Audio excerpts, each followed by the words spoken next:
Hello and welcome to the root of all stuff, everybody. Welcome back. Today we're going to do a whole different episode.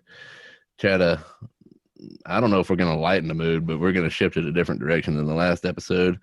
In the last episode, we went through the shitty, chaotic year of 2020.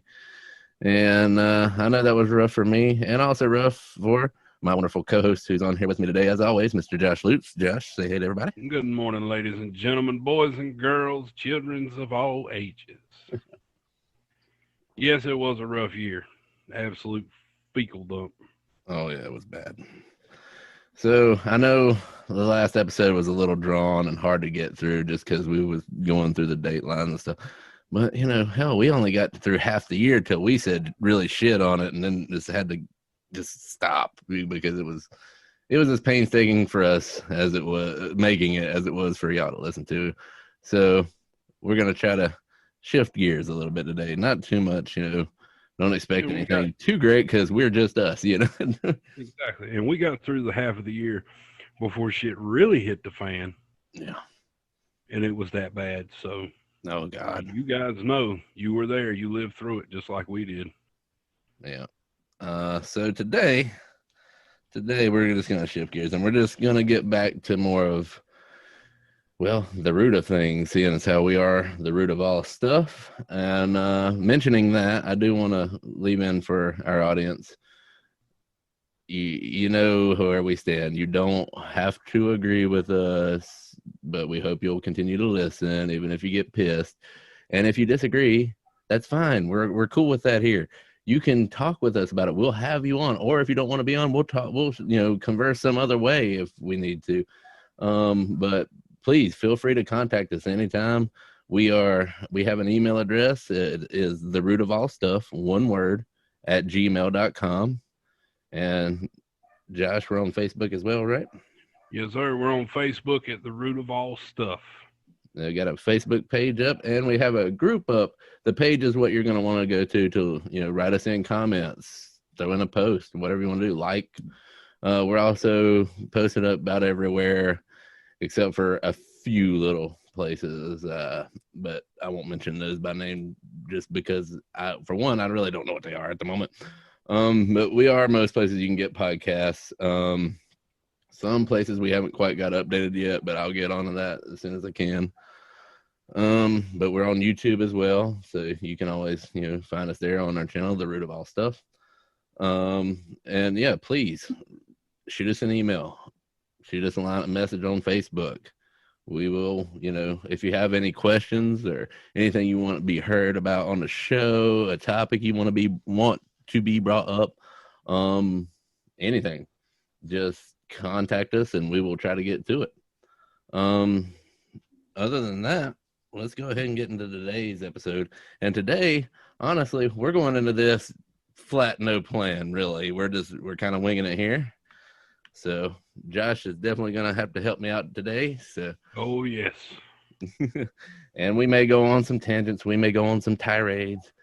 And you remember, if you're listening, this is recorded, so you can fast forward through bits if you want. I don't recommend that, but it is an option. Please, if you can, listen to it all. Sorry, what? You might miss something good. All right, you might miss being bored. We don't know. I don't know. Hopefully, if you're listening, you enjoy the show. So today, we're going to start out basically by just throwing questions at each other, me and Josh, or Josh and I, to be grammatically correct, even though I'm not most of the time. Part of which is probably because, other things. But so Josh, I'm gonna let you go ahead and fire away. Shoot me whatever question comes to mind. What do you got, man? All right, man, I got you one. In your honest opinion, what event or I guess happening do you think would have the ability to break the internet? To break people joke about, oh, this broke the internet, this broke the internet. No, the internet's still strong. What would it take to shut down pretty much the entire world? Well, I'm not sure. See, I understand those go hand in hand in some people's opinion. Now, the loss of the internet definitely would affect people globally for sure.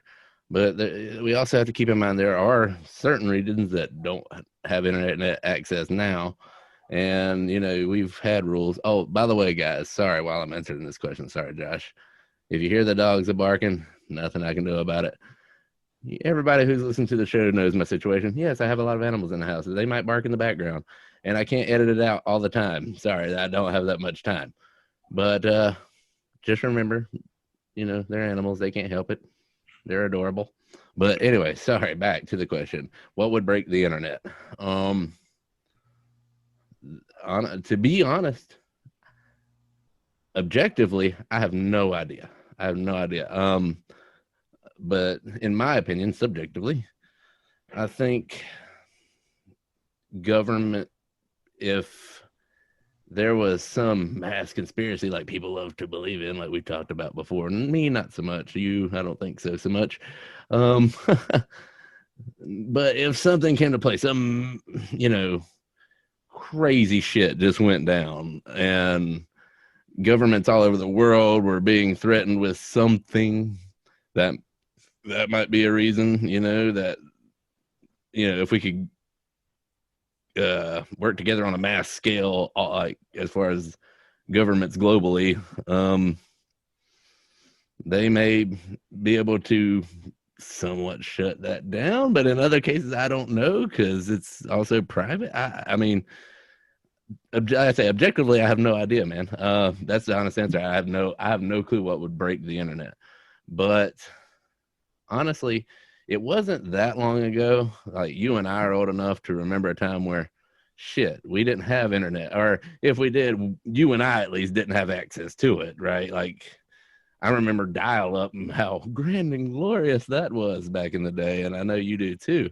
And I remember our first family computer in a room, things of that nature. It was, things were not awesome back then, but they were awesome enough. I mean, comparatively, I mean, you have to think, the things we had back then, like a 4-bit computer.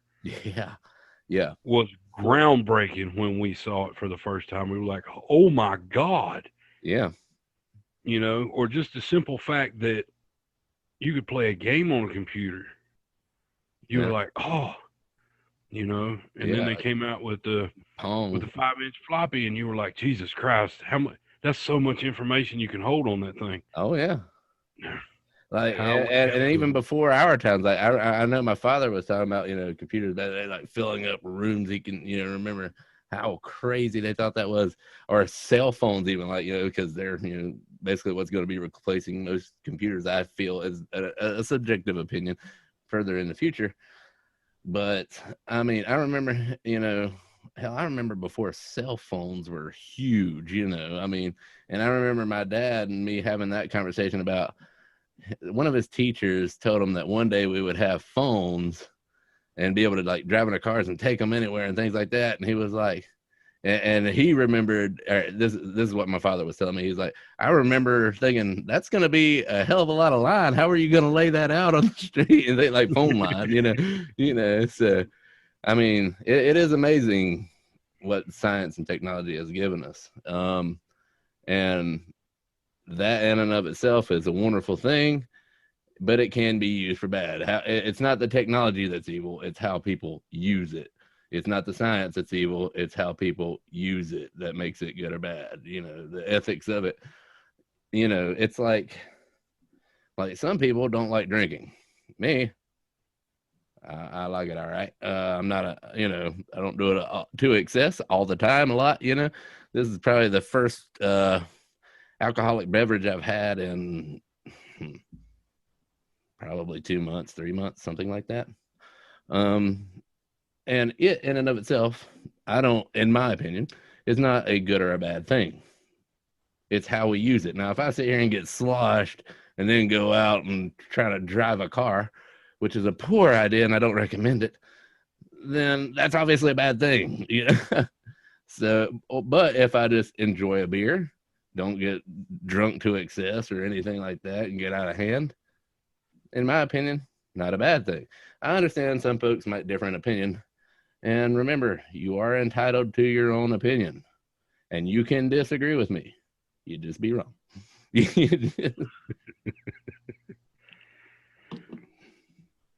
But sorry, that was a little arrogant. I know. I don't mean that wholeheartedly. So bear with me. Anyway, so yeah, that's a good question. What would break the internet? Man, I don't know. Honest answer. Final answer. I don't know. Let me shoot you one. All right. Go ahead. All right. So, all right. Let me bring up something relevant that we've actually talked about on the show a few times about, we tell people, for example, like I just said, you're entitled to your own opinion.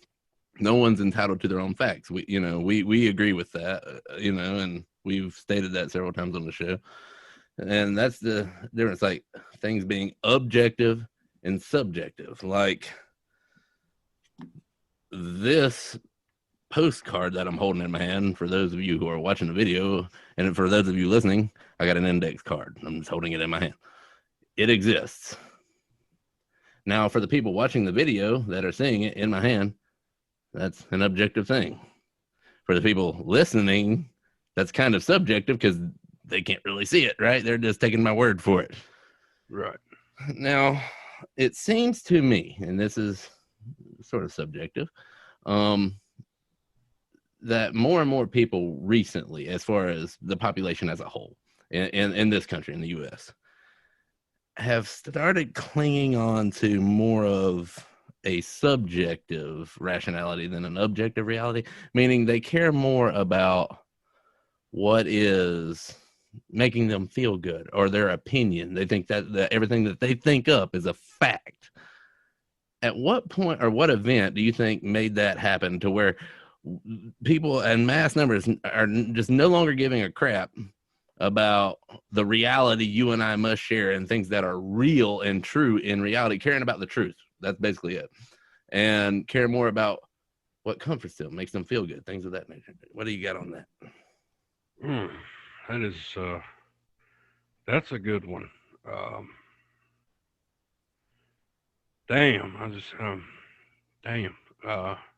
Take your time. In my opinion, when we started to shift away from what is fact to what is whatever makes you feel good, I think maybe here, at least in the last 10, 15 years, has been a sort of a cascade of different things.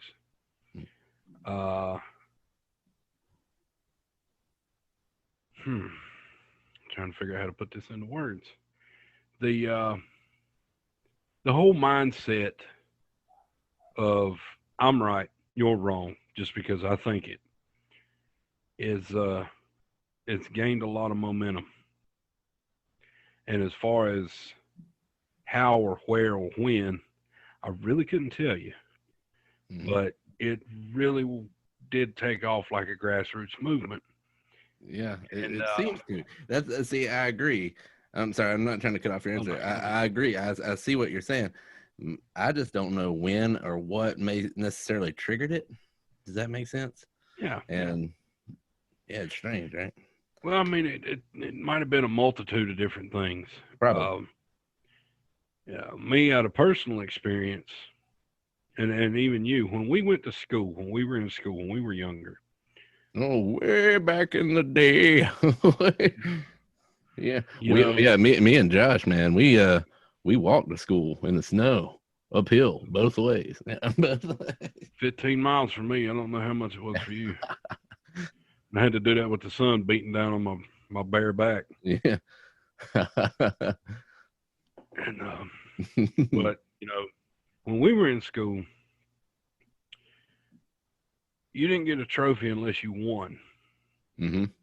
And it kind of gave you a goal, mm-hmm. and it gave you the groundwork to lay out a frame to achieve that goal. Well, then they started giving trophies to everybody. And participation. Yeah, if everybody wins, You forget how to lose. Well, I see your point, and to some extent, I agree with that. Like, I remember certain things.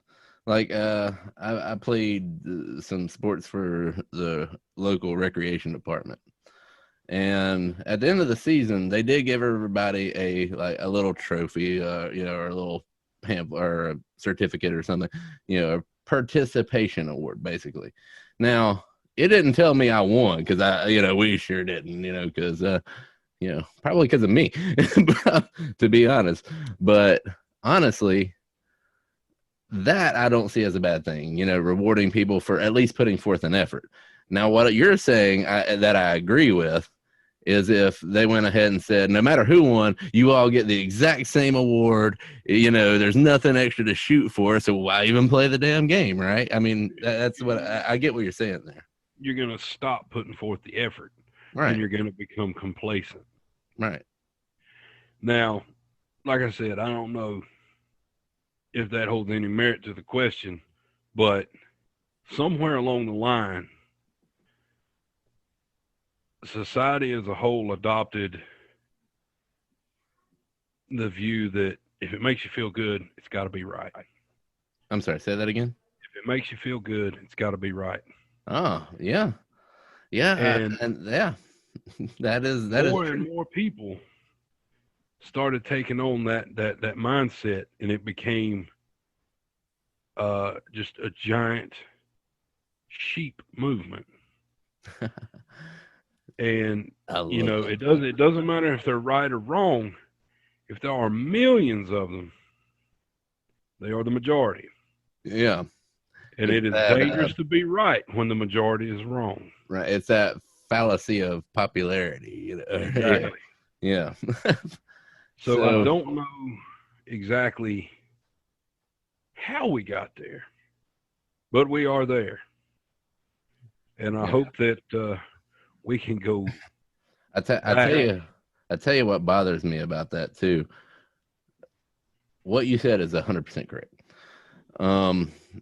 However, you and I have ran into people who suffer from using these fallacies, as we've stated, and who use those exact same arguments to try to defend their fallacy, which is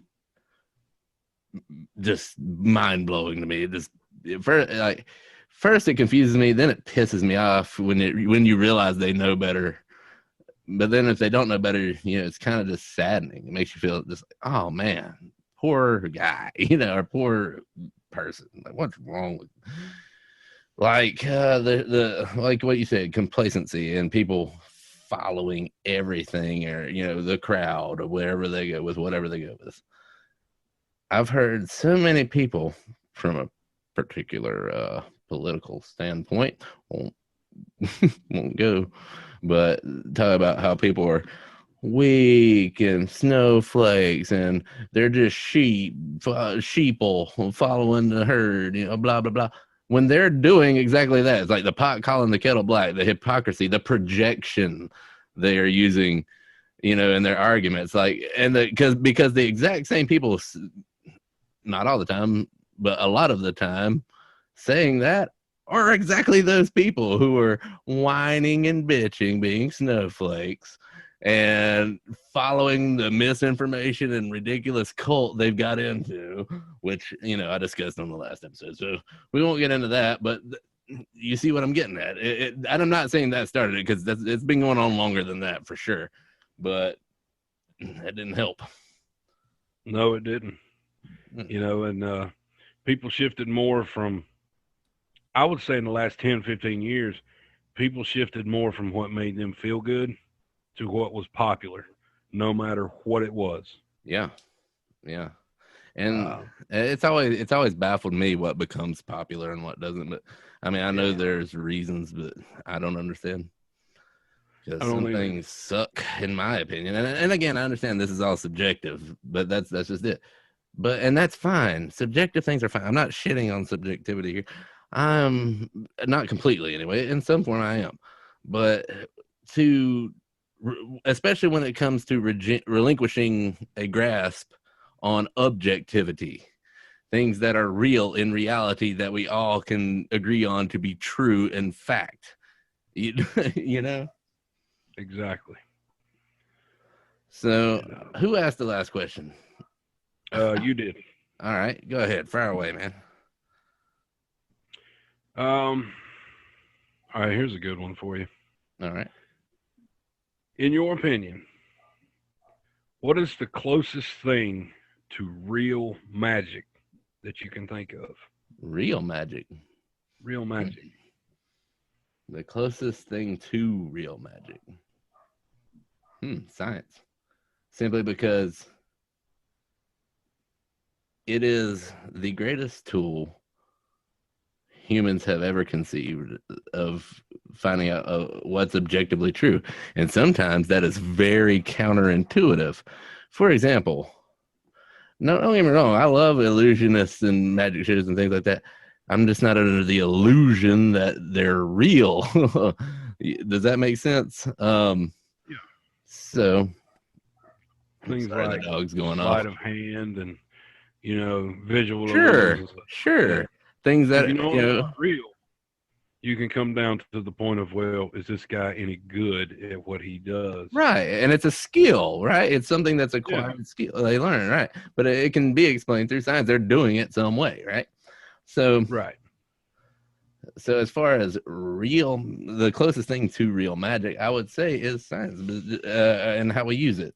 Like, for example, you take someone from the 15th century, and pop them into today, and I sit them right here next to me with all these computer monitors and your face on it, and me and you talking right now.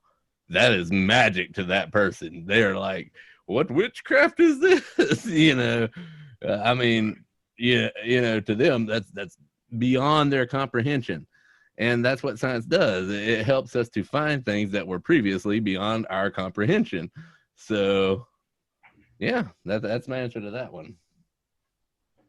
So. Right on. That's actually the answer I was looking for. Oh, yeah. You had it. Wait. Like I said, if you could take someone from the 15th, 16th century and stick them right here, mm-hmm. and show them some of the things that we take for granted today, like a cell phone, laptop, microphone, an ink pen. Lights. That would all be magic to them because, with their knowledge, they can't explain it. Sure. We've come that far. Now. Put them in a car and take them down the road and watch them lose their shit because they're going so fast. Yeah. So that right there is part of an answer, I think, to what I was getting at. So that to them is magic, that they can't comprehend it. But if you sat them down and had a long enough time with them, you could help them wrap their brain around it, right? Like if you could just explain it to them from a engineering and scientific standpoint, how these things work, how it wasn't magic, and how they actually worked, they would understand. Now, right. But right away, they don't understand.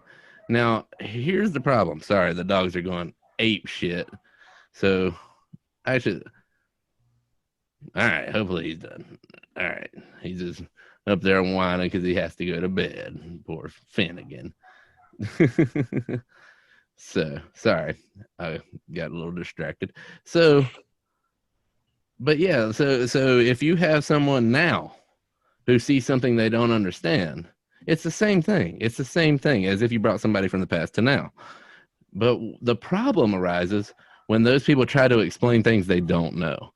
For example, they start pulling out things that they just either made up or sounds reasonable, and then they conclude that to be it without any further investigation whatsoever, right?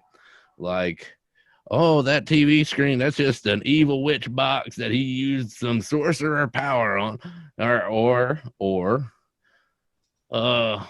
let's think of a modern one.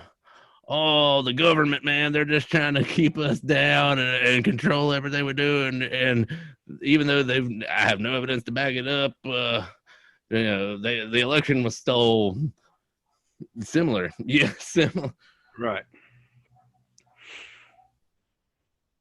So I'm gonna try to mute myself when I'm not talking here. Try to keep this barking to a minimum. It people always, well, I don't know about always, but some people, they like to attribute fallacy towards the unknown. Yeah. If they can't And part of that's human nature. Like, I ain't just shitting on people here, right. but it's true.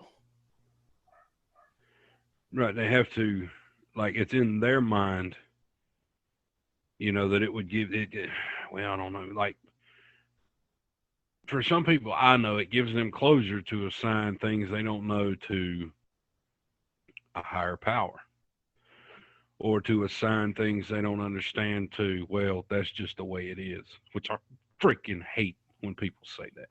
Right. Well, all right. Of course, it's the way it is. Why? Right. So in some ways, I understand that people might think there's some hypocrisy on that, because I have said it is what it is. Except when I say it, it is what it is. Now, of course, but when people say it and they don't know what they're talking about, that's what annoys me. Like, it is what it is, and when you just ask them a question, and you're just like, of course it is. Nothing is what it isn't, and especially when they're saying something that isn't. For example, like, it is what it is. Yeah, well, it also is what it ain't, and it ain't what the hell you're saying. Exactly. Does that mean you're like, yeah, exactly? It's come back, thought. I just had you. Damn it. it's all right. Take it. Or well, that's just the way it happens. Yes, we know this. Oh, I love that explanation. Oh, man, that just, it's always been that way. of It's course, just always been that way. Because I've never experienced anything else, and I can't imagine a world where things that don't follow directly into my life experience happen. Ooh. Exactly. Such a mad, mad world we live in. Yeah, so true. All right. Who asked the last one? I'm bad at this. I did. Didn't you? Yep. All right. So let's go to the next one. Let's see what I can pull out. Let me open up a fresh, not Pepsi here. Nice. All right. Do you think it is feasible that humanity will ever get to a point where we will overlook, like, for example, one of my great heroes was Carl Sagan, and he, Pale Blue Dot was an amazing read, an amazing thing that Carl Sagan did, and he mentioned, the lack of, when you look at the Earth from space, you don't see all those imaginary lines that are on maps, like borders, etc., things that divide us. Everything the way he described it, which is accurate. Everything you've ever known, or everyone you've ever known, and everything that's ever lived throughout, history, has all been on that pale blue dot, right? So, do you think that it's feasible that humanity will eventually get to a point to where we can collectively understand that and overlook these imaginary lines, get rid of these divisive ideals and philosophies, and come together and work together in mass, or not? What do you think? I certainly think that it's possible.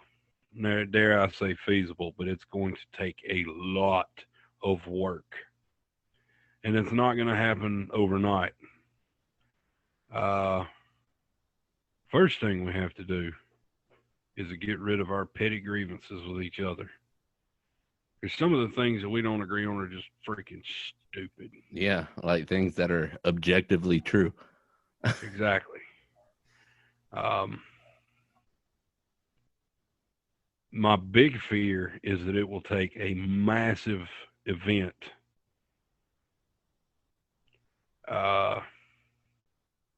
And I don't know what type of event it would be, but it would have to be on a global scale. Drought, famine, blight, something like that, to bring us together. Because going back to a little bit of the history I've lived through, I have only seen a handful of times our country, the United States of America, come together. And that's one country out of how many? 192, 194?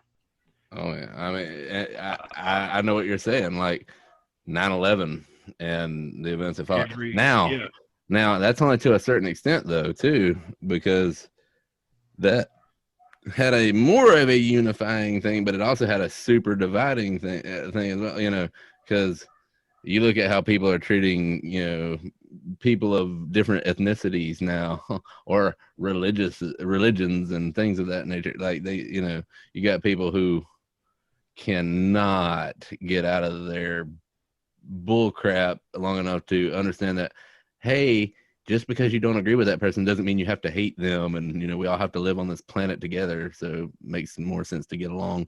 Some people just can't, you know, but that's two thoughts. yeah, That's one more than they can handle, it seems. they can't fathom that. And the last time I saw, you know, unity on that kind of scale was after 9/11. It took that, which is sad beyond measure. Terrible. Uh, Terrible. Now, here's something that's gonna make you feel old. Sorry. Here's something that's gonna make you feel old. Come September, that's 20 years ago. 20 man. years. 20 damn years. Yeah. I can still remember where I was and what I was doing. I can remember watching the second plane hit the tower, and that's when we all knew that it wasn't an accident. Yep. And like our whole school day was just basically shut down. Like every class we went to, that was what we were watching, because it was real. Like we was already watching the news, and it panned to just after the first plane had hit. But I don't remember why we were watching the news. It was something happening in the news that was somehow related to what we were studying or something. But we happened to already be watching the news, and we had saw immediately after the first plane hit, and we didn't know whether it was an accident or what was happening. And then we watched live the second plane hit the World Trade Center.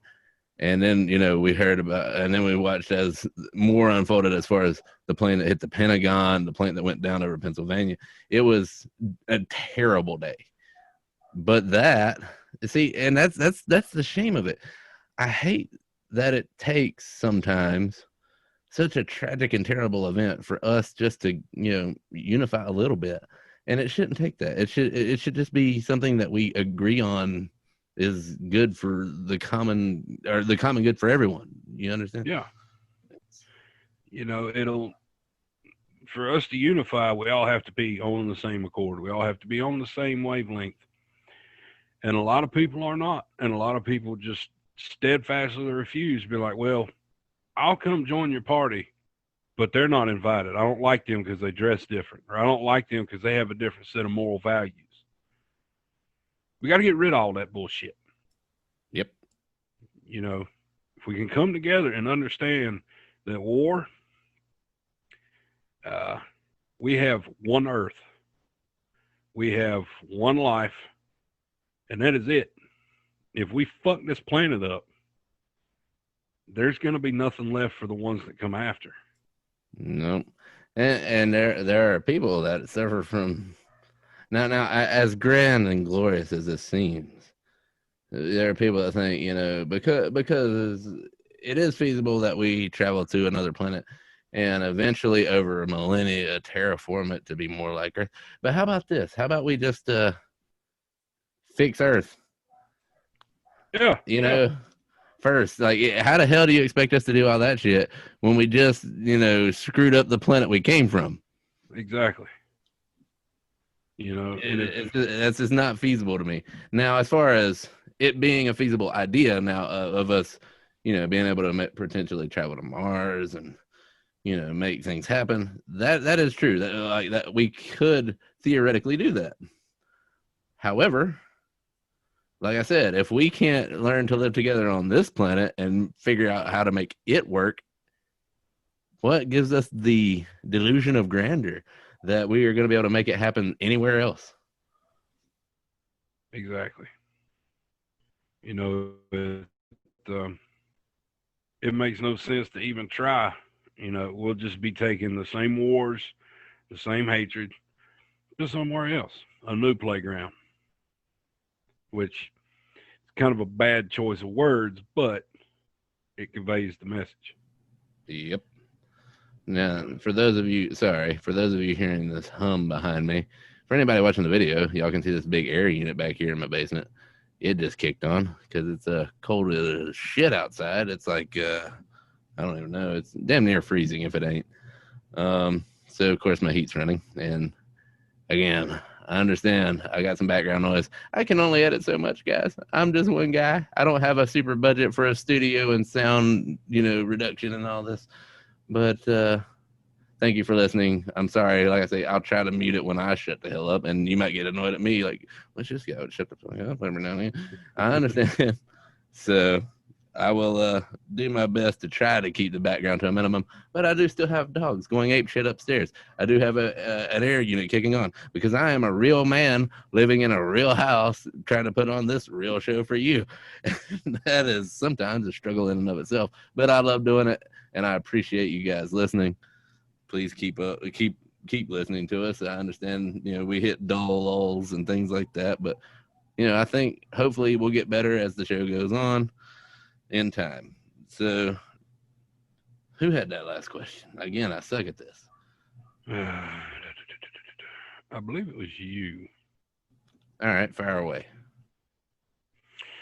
I'm gonna have to think. Let me think.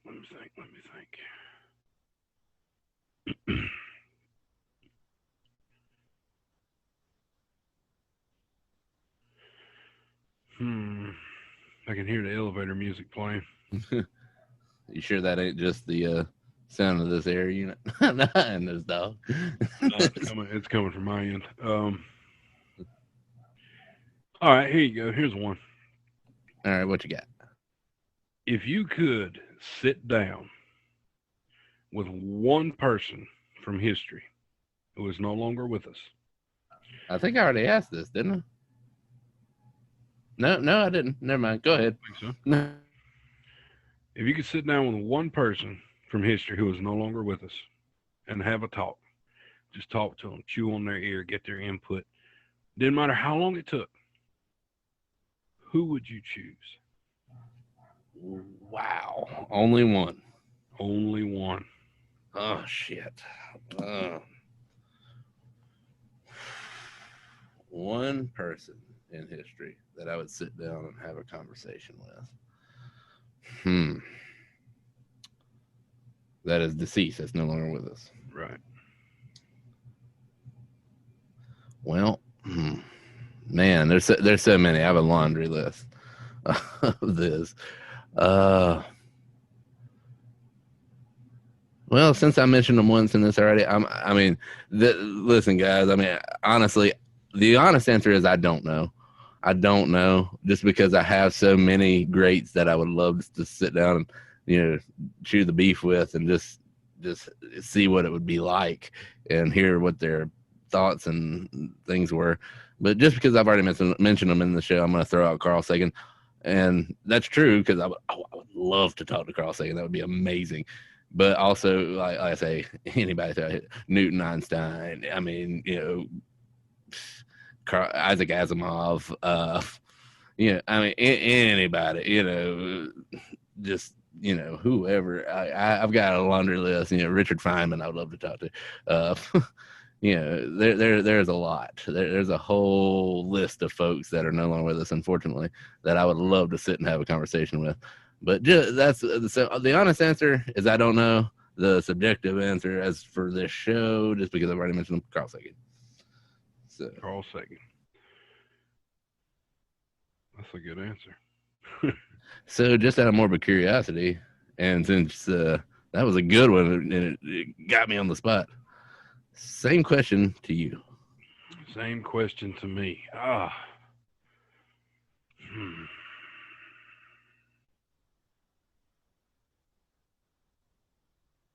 would have to say, you know what? I'm going to go out on a limb, and I'm going to say Gandhi. Gandhi. Gonna need a translator. Hey, my heat cut off. Cool. Sorry, everyone who's listening and watching. I would. And now the dog's gonna go ape shit. Sorry. Go ahead, man. Gandhi. Life, man. Gandhi. And I would, in a lot of ways, he was. Man, I don't know if I would say it like this, but it's the only thing coming to mind is he was pretty much the moral opposite of Hitler. Well, yeah. Whereas Hitler ruled through force and execution, Gandhi promoted peace and brought millions of people together. Yeah.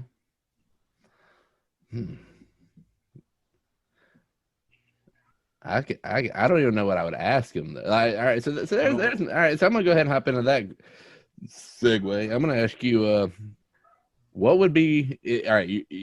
You're in a alternate universe and you're sitting down with Gandhi. All right, let's say you got an hour to sit and chew the beef, ask him, talk to him about whatever you want. All right, what's the first thing you ask Gandhi? Now, is he up to date on the current events? Sure. Why not? Why not? Yeah. I would ask him what he would do to extinguish the division in this nation. If there was a set way through nonviolent, peaceful assembly that he could do that, I would ask him what his input would be on that, and then I would try, if I couldn't do it myself, to at least influence somebody higher up to try and implement that. That's good. I have no idea what his response would be, by the way. It would be eye-opening for sure. All right. So I asked that question. I'm gonna let you go ahead and fire off another one if you got one. Well, I'm gonna keep going on the same vein. Okay, go ahead. One question you would ask Carl Sagan. The first question or the only? First question. Okay, the first question. First question. For Carl Sagan.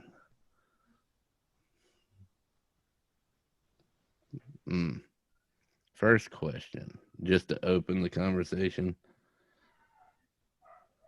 What do you think the greatest scientific discovery as far as astronomy has been? And he's up to date, right? And why? And could you explain it to me a little better? Sorry, that's more than one question. I know. I mean, I wouldn't know, man. I'd be just like starstruck, like, I have no idea what to say to you, sir. Can you sign this? Can you sign it? It's kind of mind-boggling when you think about it. It is. There's honestly, I don't know. Different people that I would love to ask one question to. Just 1,000 people. I know, but like I say, that would and as far as the people and the questions, I don't know, man. There is a lot. And that's why it's important for us now to communicate with each other, to listen to podcasts, to make podcasts, or to speak, to communicate, to get information, to accurate information, and to, be good to people and try to understand and empathize and reason and listen. Because, one day we're all not going to be around, or somebody that you wish you could have talked to. Like right now, man, there are days I can hear both of my grandfathers. I can hear their voices in my head. And there's so many things that I regret that I didn't discuss with them before they passed. It's a shame. So the time we have here on this earth is limited. So I think it's very important that we communicate with each other, have talks like me and you are having, have conversations with people. Try to maybe not get so pissed because someone just doesn't share your opinion. Now, me, if you don't share my opinion, yeah, I'm going to think you're wrong, but I'm not going to get pissed. We're going to have a conversation about it. And at the end of the day, even if we still disagree, doesn't mean I hate you. How about that? Exactly. How about we do that? You know? Now, like I'm sure there's people out there who disagree with me on like at a core level. And that's fine. I don't hate you. I hope you don't hate me. But if you do, like your problem, man. It's like your problem. So yeah. Yeah, it's definitely it's interesting today because we're recording this today. It's Saturday, January 23rd, and unfortunately, we lost one of our great communicators today, Mr. Larry King, that passed at the age of 87. Oh, there goes my heat again. Great, but man, there's a guy I would like. He has done so many miraculous. Well, I wouldn't say miraculous, but spectacular and wonderful interviews with people from all walks of life. And I would love to have, maybe interviewed him about his interviews. I know people have done it, but, I didn't get to ask him what I wanted to. I know, our audience probably didn't get to ask them what they wanted to. So that is definitely a big loss. And, that's a shame. That's unfortunate. But his legacy, I'm sure, will go on. Oh, yes. So, what you got, Josh? Go ahead and fire away, man. Let me see. There you go. What, in your opinion, will be the next huge technological breakthrough? Oh man, the next. When you Like say huge, the next world-changing, life-changing, just absolutely blowing people away. like globally or locally or just me? Well, all three. Okay, so globally, I don't know. Subject my opinion.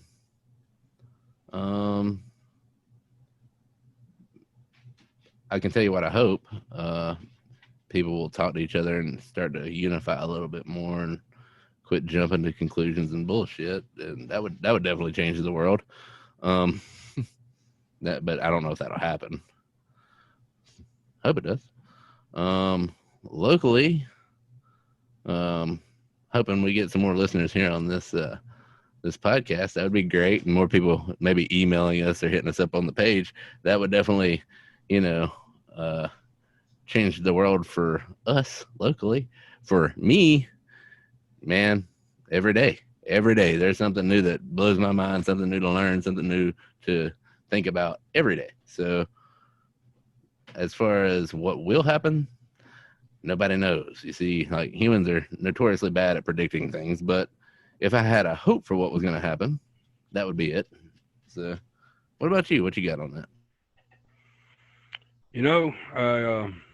I asked the question without really thinking about it. That's all right. As far as the next great technological breakthrough. Yeah, me and Josh are putting each other on the spot today. Oh, we are, and love it. Love it. It's the greatest thing ever. It's huge. Huge. It's the greatest.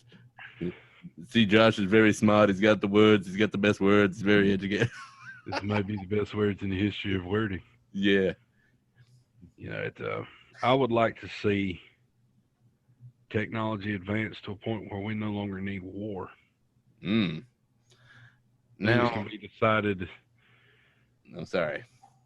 In a virtual setting, other than having to cost lives. Well, I've always said war should be fought by like rock, paper, scissors. Yeah. Man, that would save a lot of lives. But I could see like Idi Amin and Norman Schwarzkopf sitting down at a chess table. That ain't going to end well.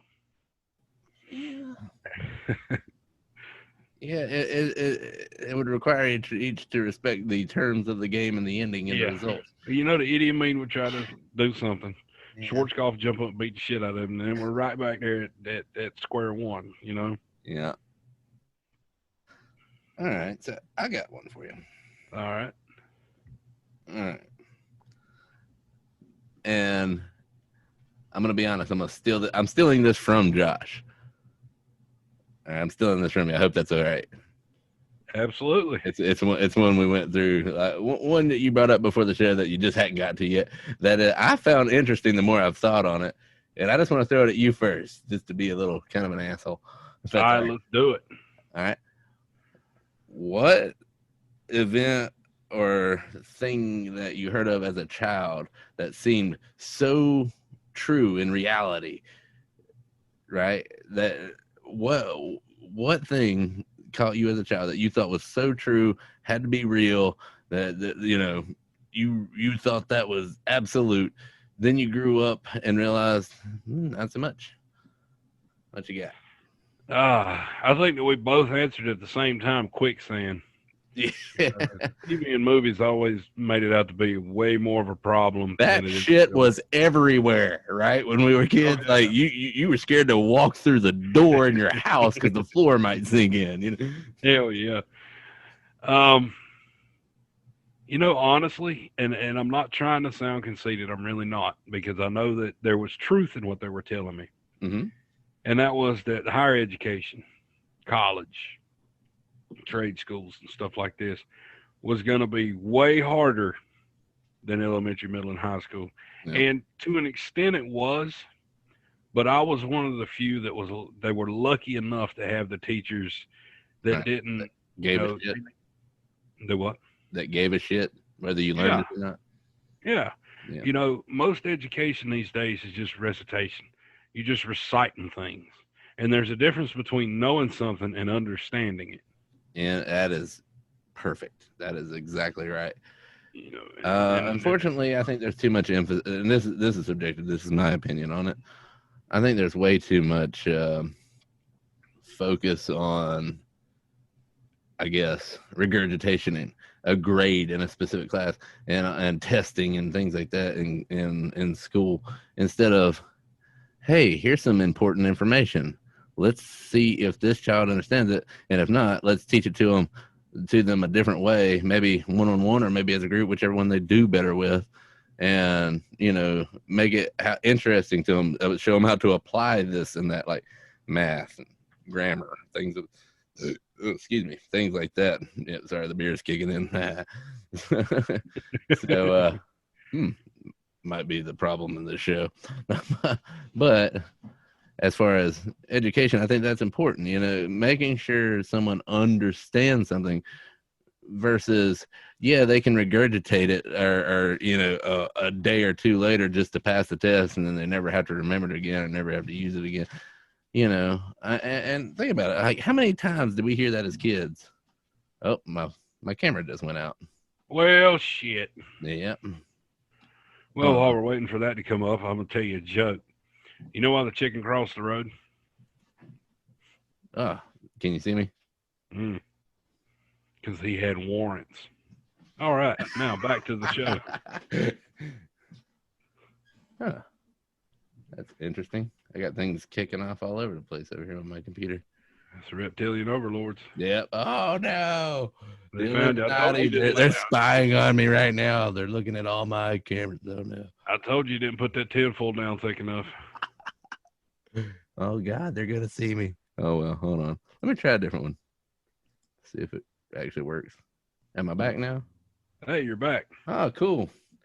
So, sorry, I'm using some software that's new to me, and I'm also trying to figure out what the hell is going on with my computer over here right now. But oh well. So I got some cell phone set up. I'm using cell phone cameras to do this, so I'm sure there's some lag in the video. Sorry about that, guys. Nothing I can really do about it right this minute. And I'm working on an old laptop that, you know, it's doing its job as best it can for the money. So I'm happy with it. I'm sorry if it's, you know, sucks. Yep, there I went again. I'm locked up in the worst frozen face ever. It might happen to be the worst in history. Oh, God. It's the worst. All right, so we're going to go to this old view. Here's the HP webcam. Can you see me? Yeah. All All right, sorry. For those listening, they're just like, what the fuck is happening? I can't see this asshole anyway. I wish you'd just shut up and get to the point. Sorry, guys. Had some technical difficulties. So, anyway, back to the question. Which was what? Oh, Lord. Yep, that's what I deal with while trying to put an episode together. You know, children doing God knows what. After I've told them, hey, I'm going to record an episode. Let's be quiet. No. That's all right. Adds character to the show. Yeah. Sorry, everyone. All right, fuck it. I don't even know where we were. Education, I know that, and yeah, I was education. in some tantrum about that. That I always thought that college was going to be harder than regular school, and it really wasn't. But I don't know. I think I had a leg up because if I didn't understand something, if I just knew it, I would keep studying until I understood it, and I think it made it a lot easier. Yeah. Well, that's just it. Understanding it is different from being able to just repeat it. That's something I think is missing in a lot of education. But man, I don't know what's going on with my laptop here, guys. Sorry. I really hope this audio at least comes out good.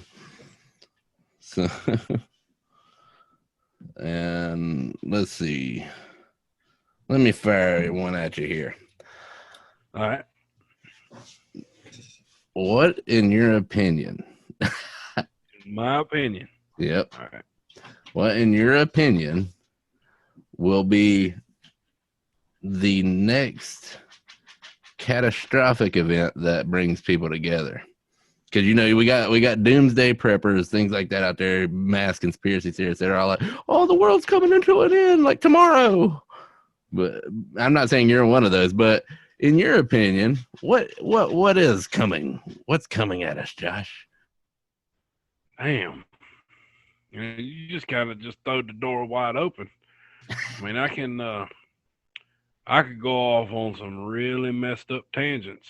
Well, none of it be true, but you know how I am. Yeah, like if you want any idea on the shit I can spend, ladies and gentlemen, I'll just tell you that Kennedy shot first. Yeah, everybody knows Oswald shot in self-defense. Yeah, that was it. Anywho.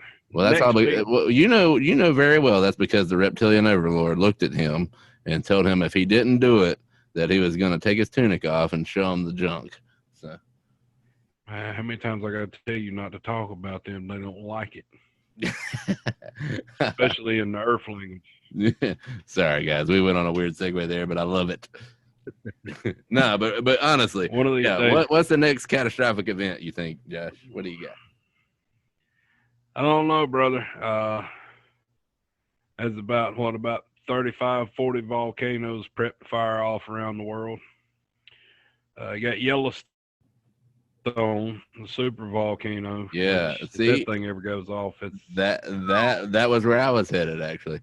That could be Yellowstone. And I mean, in terms of like terrible things, you got California's getting ready to fall off in the fucking ocean. If global warming keeps going and the seas rise 1.5 foot, 70%. Climate change is a thing. Now we got a group that's just like bullshit. Well, that's fine. I'll let y'all be the last on the boat. But in terms of like global catastrophe, Yellowstone. Yeah. That's a good guess. Something. Yes. Oh, you still there? Well, we're gonna hold it there. Yeah, I'm here. Hold on. Oh, there we go. Sorry. I'm kind of my internet connection's unstable. So what we're gonna do is we're gonna take a little break, guys, and we'll get back to you. And we're gonna stop it right here. All right, we're back. Yeah. See that shit? See that? I told you. Put that tinfoil down thick enough, they're gonna get in there and shut you down. It looks like they damn did. I told you. The, Fucking reptilian overlords and Bribble and all them just up there laughing their asses off at us right now. the crazy God, shit is, the crazy shit is, the last question we had discussed was, "What's the next catastrophic event?" Well, I'll be damned. man, There it I was. Ain't told that great? Yeah. On that note. All right. So sorry about that, guys. We're back. Had some technical difficulty with the old computer here. For those of you listening, if you really want to know what happened there, I want to check out the video on YouTube. I don't even know how to damn describe it. I had a lot of stuff running on my computer, and you know, she's a trustworthy old baby most of the time, but every now and again things happen. It's out of her control. sounds conspiratorial. Oh well. I'm sure there's someone out there going, "You see the government shutting them down, man." Maybe shit, I don't know. Present me with We some want you evidence. guys to drop us a note in the comments or send us an email. We'd love to talk to you. Yeah. I say throw us a message on Facebook or send us a email at the root of all stuff at gmail.com or on our Facebook page at the root of all stuff. And yeah. Yeah, shit if we know. But we're back and we were going through questions back and forth, trying to get to the root of, I don't know, stuff and stuff. And stuff. So I don't know who asked the last question. I know what the last question was, which is what catastrophic event was happening. So fuck that. We're moving on. Because that was obviously a bad question. Whew. Somebody's listening. So Josh, what you got? I'm gonna let you lead off on this if you want to. Let me see here. MTU, this and that and the other one. And all right, here you go. All right. What old person things do you do in your life? Oh my goodness. Well, it depends on who you ask. You ask my family quite a lot. I'll tell you something I did recently that's an old person thing, maybe. And of course, this is all subjective, but this is, in my opinion, an old person thing. So I got these glasses that y'all, if you've been watching the video, you've seen me wear. These are my prescription glasses because I'm a blind guy. You know what I mean? I'm not the only one that wears glasses. Hold your jokes. Anyway, so I went to the eye doctor just Thursday or Friday. And I went ahead and I love these glasses I have on. For those of you listening, you can't see them, so I'll describe them. They're sort of like more of the sport of their transition lenses, and they're, the smaller lens or the smaller frames and smaller lenses, because I got them a couple years ago when I was younger, dumber, and thought I was a lot cooler than I was, And so this time I went and got me some new glasses that should be coming in probably next month, that are definitely what I would describe as either nerd or grandpa like glasses. The frame on them is quite a bit bigger, so I can actually look up and down and not just see blur because I ain't looking through the lenses of my glasses. So yeah, that's some old people stuff I've been doing. What you got? I would have to say mostly for me is just a simple fact that when I get up out of a chair or out of bed, I sound like a bowl of Rice Krispies. I can remember being a kid not hurting so damn bad. I remember being able to sleep outside on the ground and being fine, and now it takes me 3 weeks to get over that shit. Yeah. That's no bueno. Oh, hell, I know. I mean, I can relate to that. Hell, I mean, I get up and take a piss in the middle of the night. Sounds like I'm walking through the forest. Just crunch, crunch, pop. I get you, man. All right. So, let me ask you, out of everything you've lived through in your life, and how old are you? 37. Okay. In 37 years, what single event do you consider the most astounding or the most either catastrophic or the biggest event, basically, is what I'm trying to get at, that you have seen in your lifetime that you remember that you know of? In my lifetime, damn, that's going back a ways. Um, Well, I mean, it can even be recent, but I'm just saying, like in your life, in 37 years. I've seen a lot. You know, Yep. I've been fortunate enough to live through some amazing things. But I would have to say that the single most impactful thing that I lived through would have to be 9/11. Yeah, I agree. Uh, you know, and yes, it was a terrible tragedy. It brought a lot of people together. It also caused a lot of division. Um, and you know, it just my biggest thing, the saddest thing that I took away from that day after all the smoke had cleared and everything, and we had started rebuilding was, you sit down and think about it. I can remember sitting in class watching it, thinking this can't be happening. This doesn't happen to us because the people born after that day will never know the world that we knew before it. No, they'll never know the peace time we had because we've been And at just war the ever since. security, nobody could touch us. Yeah, We were untouchable. We were the big dogs on the block, and it didn't take very much at all to change that. yeah. Well, I remember talking. I spoke before of my grandfather. I remember talking to my grandpa and him telling me like that's exactly how things were, with World War II, like right before Pearl Harbor. We were untouchable and great and wasn't too concerned. It's a shame how history kind of repeats itself. Not to the extent people tend to think it does, because it's not exact. I mean, yeah, bad things happen, and it's a shame. And that day was awful, awful. So many good people that lost their lives way too soon. Um, but like you said, it was both. It was because the aftermath has been a great unifier and a great divider all at once, which is, I know those are polar opposites, but in some ways it united us. In some ways it divided us in new ways we had never even considered before. And it's a shame. But, yeah, what you got, Josh? Go ahead, fire off with the next Let's see.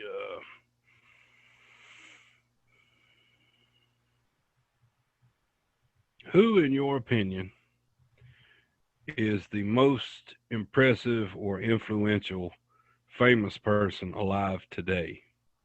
one. Alive today, in my opinion.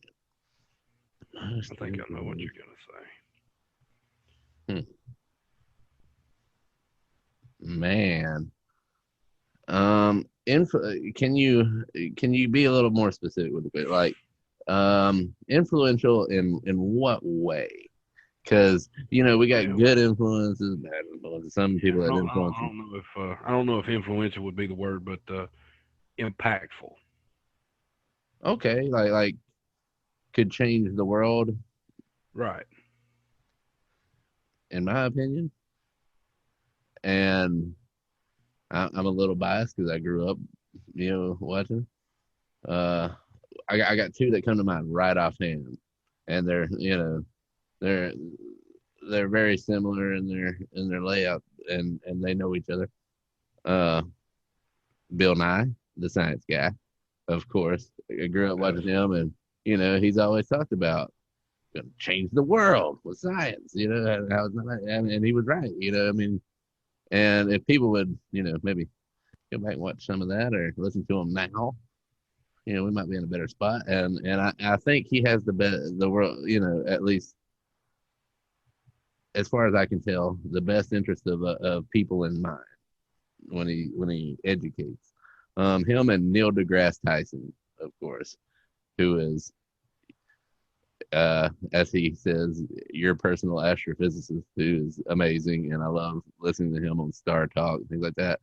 Which and science talk with Bill Nye, but both amazing podcasts. Man, it'd be quite a shock to me and an honor if they ever ran across some of our shows. But well, maybe they might have a bad take of it or something. I don't know. I hope not, because love you guys. Y'all are awesome. If you ever watch that. Absolutely.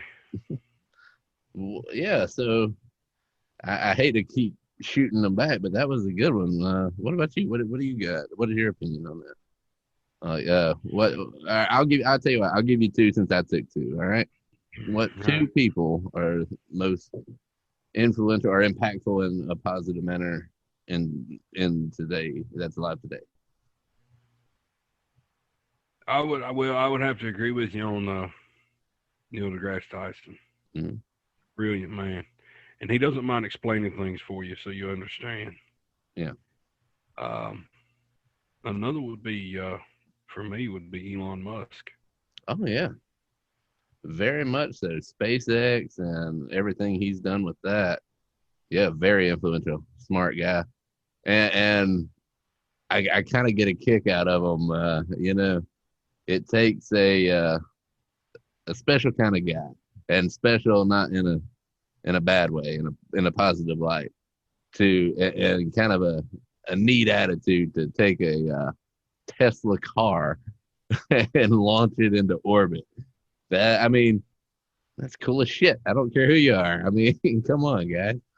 I know that there are some people that might be naysayers of them or whatever, but yeah, Elon Musk is definitely an impactful and influential guy. SpaceX, look at what they're doing with NASA and everything. That's very impactful. And as far as the future of space exploration and planetary science and things of that nature, it's wild.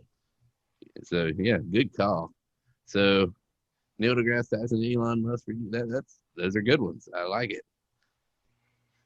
All right. Those would be my two. I got you. So here's one. Sorry, I think my camera's a little laggy again. Bear with me. Hopefully, we're not going to have any major technical difficulties again. Fingers crossed. But all right. So, who, in your opinion, oh Lord, was your all-time favorite, your all-time, greatest advocate for science? Like, who influenced you the most in your life, in your opinion? I'm going to have to go with the man that introduced me to science, because I didn't really know a whole lot about science until I saw him on television. And I cannot remember his name, but he used to come on Nickelodeon. He had a show called Mr. Wizard. Well, let's take a look. The man, he just did, small little scientific experiments and explained them, simple things. But that was the man that really lit the fire for me. And I was like, hey, that stuff's cool. I want to figure out how it works. And the rest is, history. Well, let's see here. His name was Don Herbert, it looks like. Don Herbert. Yeah. Watch Mr. Wizard is an American television program for children that demonstrates the science beyond ordinary things. Show's creator and on-air host was Don Herbert. Yeah. Yeah, that was just an amazing show to me when I was little. I was like, holy crap. Holy crap. So the first date of that, the first episode was in 1951. Yeah. The last one was June 27th, 1965. So we were watching reruns of that one. Holy crap. That I did not know. Yeah. But see, that's just it. That's why it's also important not to learn just about, now it's important to learn the history of things too, because there's a lot of small, people look back and they're like, oh, people back then didn't know anything, but they're not really giving our species, I think, enough credit. You know, these old people knew what they were doing. Back in the day, knew what they were doing. They were very smart. They just hadn't got to where we are yet. They didn't have the tools quite available yet. But we wouldn't either if those type of people hadn't engineered them and thought them up and came up with all this stuff we have now. So Exactly. Somebody had to blaze the trail. yeah, well. All right, what you got, Dutch? Oh, by the Oh, way, for everybody who forgot, I lovingly refer to Josh as Dutch every now and again.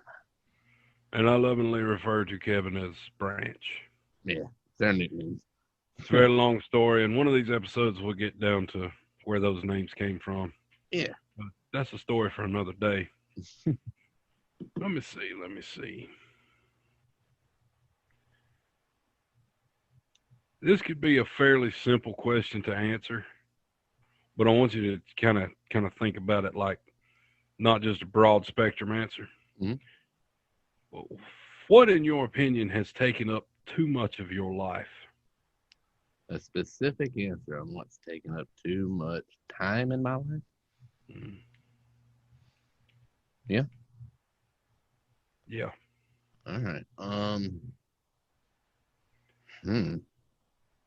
There's been a lot of things that's taken up a lot of my time that you dwell on. I'm human. I have my regrets, but hmm, I think looking back on it now, hindsight being what it is, 2020, as they say. Um, I think when I was younger, like when I was in school, I spent and I know this is gonna sound broad, but because a lot of people can relate, but for me, it's just true. I spent a lot of time as a child. Well, not, I mean, as a young man, worrying about a lot of the wrong things that didn't matter in reality, but I was not quite wise enough at the time to realize it. Now, that's not an error on any of my parents or anything like that, because they're amazing, and I think they did an amazing job raising me. I had a good upbringing, and I think it turned out okay.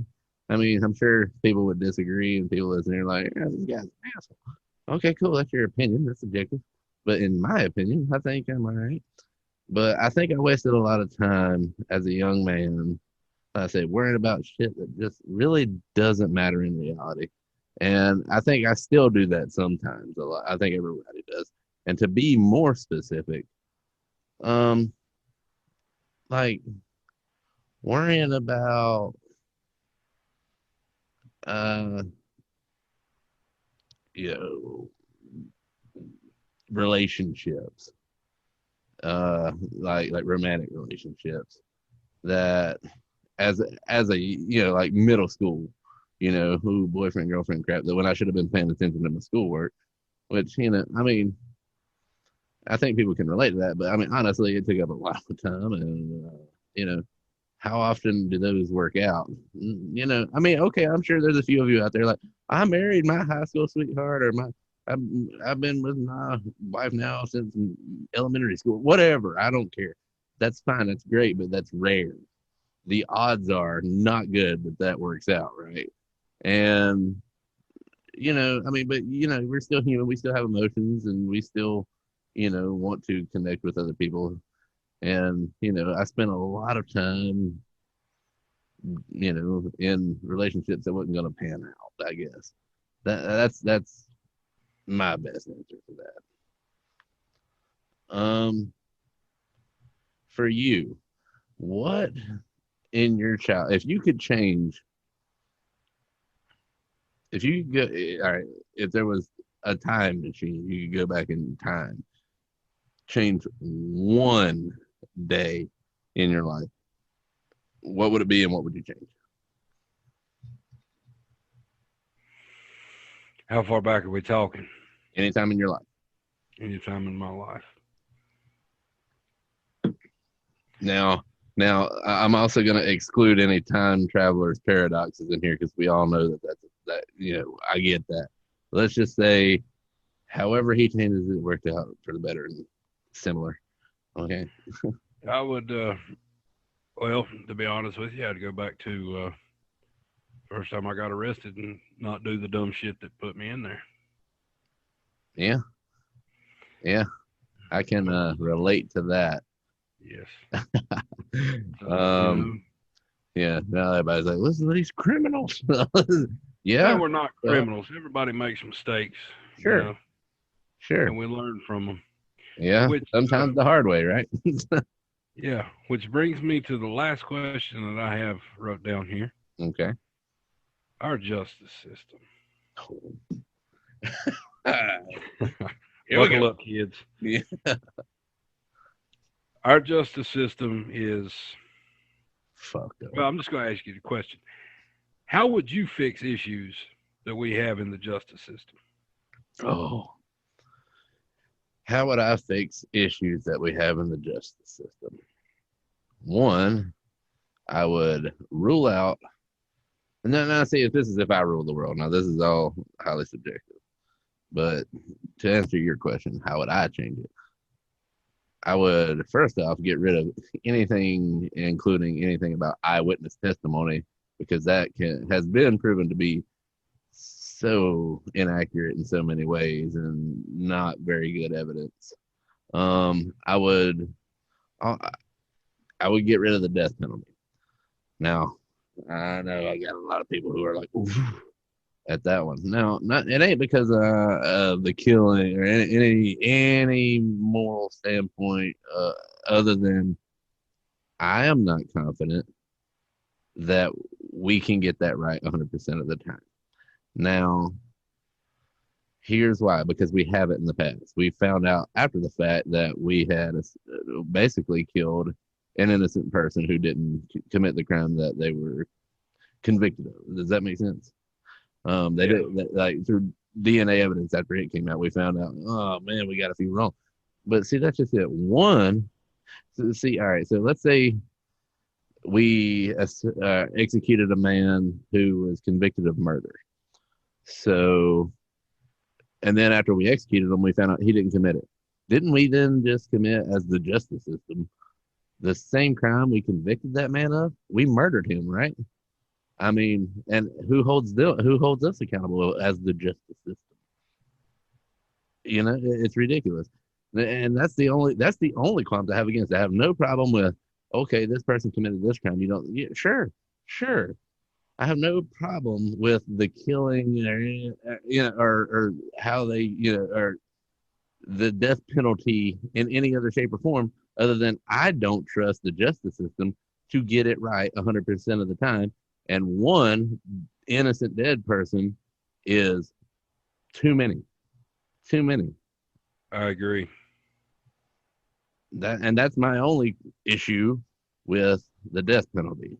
Now, as far as the justice system and ways to fix it, I would also like to see a change in how money can get people out of certain things.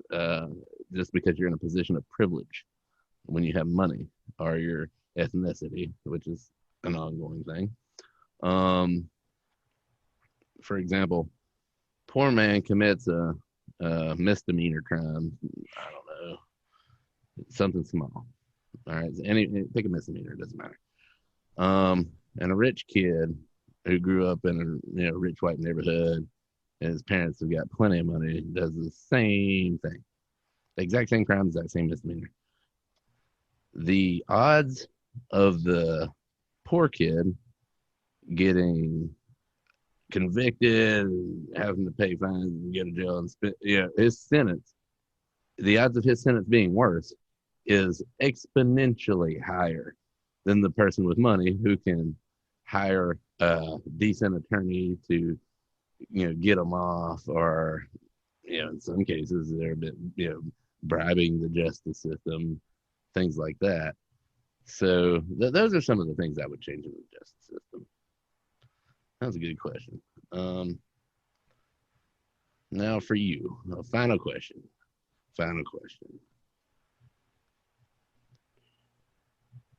if you could right now, at the snap of your fingers, like Thanos or something, not wipe the population out, hopefully, but change the world in one way, but whatever way you wanted, but only one way.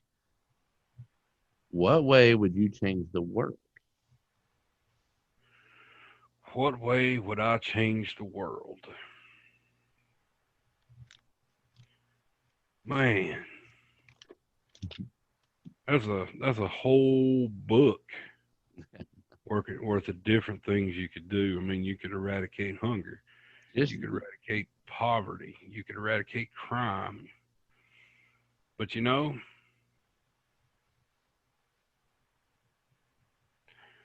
if I could snap my fingers and change one thing about the world, it would be to unify all countries in search of a common goal, to get rid of the petty grievances that plague us, and to bring us all together for that common goal, whatever that goal may be, the advancement of civilization, reaching farther into the stars. Um, that would be what I would want to do, because if you can unify people, they're going to understand, well, these people are starving, let's help them. Well, these people don't have what they need, we'll help them. You see what I mean? yeah. Yeah. That's what I would unify. I would unify the world. I would bring them all together for a common goal and a common way to get there. That's an honorable and admirable goal. I appreciate that. That's good. So, guys, how about this? We've asked a lot of questions during this podcast. I invite you to go ahead and message us on our Facebook page or email us at therootofallstuff, one word, @gmail.com, and let us know what your answers to some of these questions. Of course, cite whatever question we have asked and give us your answer. Give us your opinion. Give us your, thoughts on this. And also, don't hesitate to let us know what you want to hear about in future episodes, what you want to hear less of maybe in future episodes. Any way we can make the show better or more entertaining or better to listen to for you, because you, our audience, is who we're doing this for, at that and ourselves, because we enjoy doing it. But yeah, thank you guys for sitting through it and listening to us and sticking with us. And Josh, say goodbye. Always remember, boys and girls, some people just want to watch the world learn, and we want to watch it a little more aggressively than most. Yep, that's a good one. All right, guys. We'll see you next time. And if you stay tuned to our Facebook page, I'll try to actually be a little better about getting on that and posting, and me and Josh will get together and plan out our next episode and let you know when that's coming. We will plan to have our next episode planned, meaning we'll have a schedule coming for the next episode when it'll be coming out. Hopefully by at least, let's see, today is January 23rd, Saturday. So what do you think, Josh? You think we can get on the plan by Tuesday?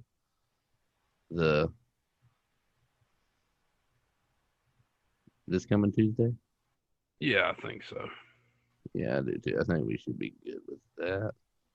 So by Tuesday, January 26th, we will have posted on our Facebook page when our next episode is going to come out. It will be in February. We know that now, so we can go ahead and tell you. But we don't know what day in February we're actually going to get it out and posted. But we'll put the recording date and then when we'll release it on Tuesday the 26th. And so please join us and stay tuned, and we'll talk to you guys soon.